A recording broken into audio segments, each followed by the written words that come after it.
It all started 100 years ago in northern Italy when Antonio Zanussi, a 26-year-old blacksmith's son, created the first Zanussi steel oven. He called it La Rossa. It was a beauty, and for the next 100 years, Zanussi would go on creating lots of other stuff which also made everyday life easier. Like our induction hobs, which were faster, safer, and more energy efficient. Or fridges that keep your veggies fresher for longer, so there's less waste and you don't have to go to the supermarket every second day.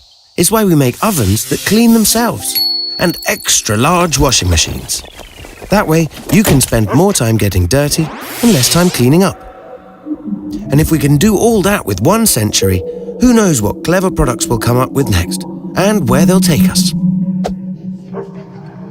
Zanussi, celebrating 100 years of clever ideas.